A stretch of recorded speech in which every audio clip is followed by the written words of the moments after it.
Hello again. So, we're reading The Boy Who Sailed the Ocean in an Armchair by Lara Williamson. It's published by Usborne, and the ISBN number is 978140957632. Chapter 16. I've never seen Dad move so fast unless it's for the remote control when we want to watch kids' TV. He's up off the floor in a flash and starts saying that the party's over because he's got an early appointment in the morning. There are groans and grumbles until Dad says everyone can take a bottle with them. No need to feel shy. Apparently no one does, because it's like a plague of locusts have just cleared our kitchen. Someone even took Pearl's white wine from my hand. It was probably small-eyed Ray. I knew he was shifty. 5 minutes later, it's just Dad, Pearl, Billy and me. Billy swings his legs against the sofa and Dad doesn't say a word, but his shoulders are slumped and his fingers locked together. Pearl is telling Billy how much she loves Dad, but was very disappointed that one night everyone just disappeared and left no forwarding address or phone number. I went out for fresh air, and when I got back you'd gone. Packed up and left no contact details. In the end, I had to move out too. Pearl's mouth twists. Come live with us. Billy claps his hands together. It's up to your father, says Pearl, staring around at the flat and clearly not liking what she sees. But we'd have to get rid of those cushions, and I can't stand fake lilies. I swallowed, thinking, not the lilies, they can't go. Your father just doesn't appreciate that you have to work at relationships and it's all about give and take. I told him this when we spoke recently. It's weird how Pearl's talking as though Dad's the invisible man. But I can see him, and I can see that Dad looks defeated, confused and more broken than a packet of reduced price biscuits. You know why we left, Pearl, he whispers, his hands skating over his head. Let's not do this in front of them. He nods towards Billy and me and runs his hand back again. Nope, still no hair. They've already put up with such a lot. They don't need this. You know what happened. You know everything. I swallow again, deeper this time. It's all your fault, hisses Pearl, leaning into his face and wagging a finger. Her nails are scarlet and I don't like the colour. You broke up a happy home. You were always daft, Stephen Rumsey. I don't know how your wife ever put up with you. My heart feels like a slinky going downstairs. Mum didn't have to put up with Dad. Why would Pearl say that? Mum loved Dad and I don't care what anyone says. Dad agrees with Pearl that he can be stupid sometimes. Actually nods his approval like he's a nodding dog you see in the back of old people's cars. I want to say that Dad isn't stupid. The words roll around inside my head like a meatball on a plate, but they never quite make it to my lips. Next, Dad begins telling Pearl he's sorry over and over. All I hear is that Dad's sorry, which is what makes me think he's totally to blame for all this mess. That's why I say, this is because of fondant fancy, isn't it? Dad's eyebrows make a question mark. Isn't that a little pink cake? Camille, I spit. There's a burning in my stomach as I continue. The fondant fancy lady I saw you with the day I was on my school trip. The one who texted you. It feels like I've unleashed a fondant fancy Armageddon as Pearl squeals a question I've asked myself many times. Who is Camille? Well, Dad suddenly has more bluster than a blustery day. Three pairs of eyes stare and glare at him. It's not what you think. I'm thinking of a love dodecahedron. I don't know what Pearl's thinking.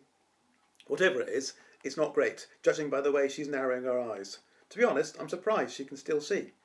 Thing is, I'm glad I've said it, and it's out in the open.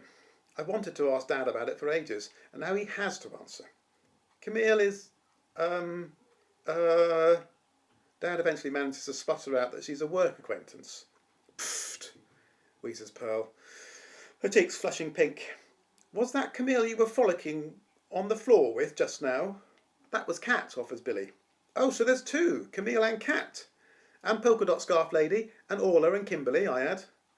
Dad's eyeballs nearly fall out of their sockets because they're bulging so much. He hisses that I've been reading his text. I say the phone happened to beep that day we went to the park and my eyes happened to fall on it and I can't help if I can read. You should be glad I've had such a good education. Pearl, pleads Dad, addressing her directly. Honestly, it's not what you think. I don't know those other women and Kat just owns the hairdressing salon downstairs.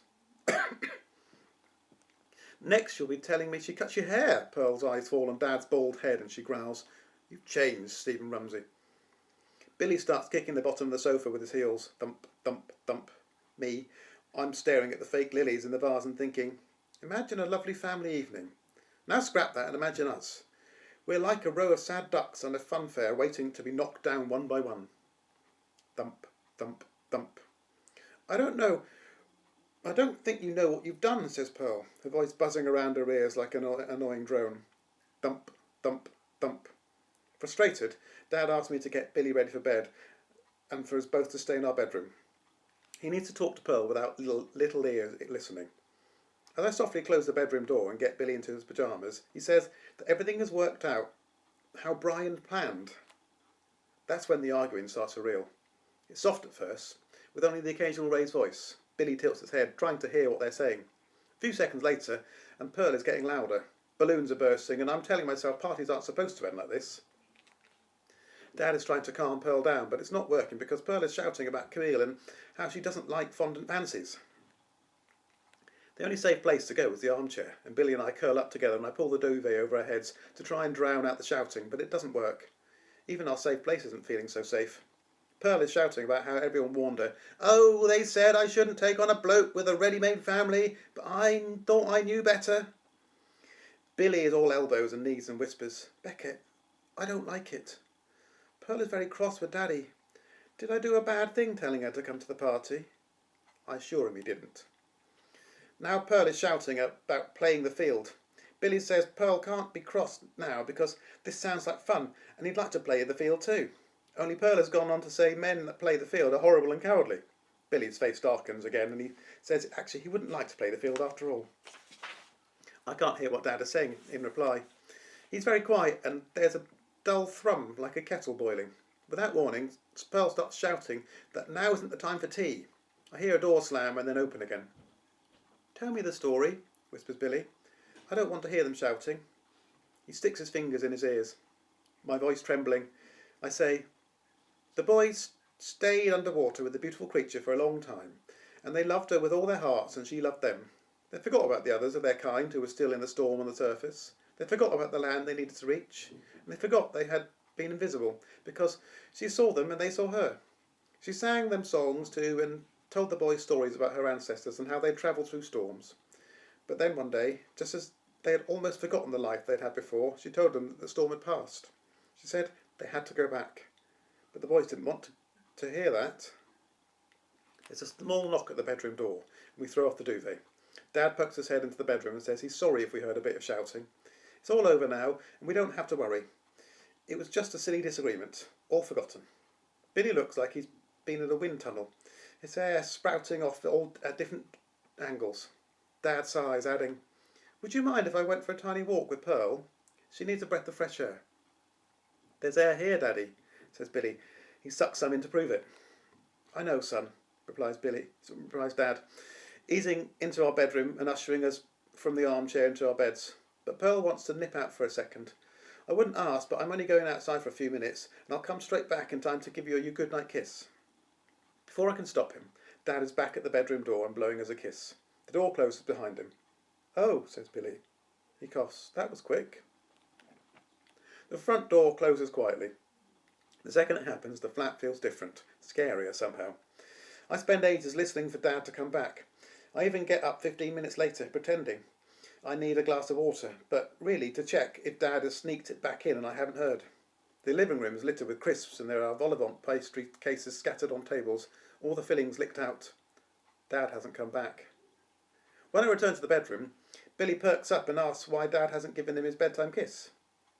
I surrender, I'll do it, I reply, holding my hands up and padding towards his bed. No thanks, says Billy. I'd rather kiss Brian. So that's what he does. At first, I think I'm dreaming, but then there's a sharp elbow to the lumbar vertebrae at the lower end of my back, page 72 of Marvin's medical manual, and it makes me jolt awake. I sit up in bed, and in the sliver of moonlight that slices through the gap in the curtains, I can see it's Billy, and he's not in bed where he's supposed to be. My belly is sore, he moans. I glance at the phone, and it's stupid o'clock again. I'll get Dad, I mutter, throwing back the duvet and rubbing my eyes. You can't, wails Billy, flopping down on top of my bed. Dad's left us. And that's where we end for today. Until tomorrow.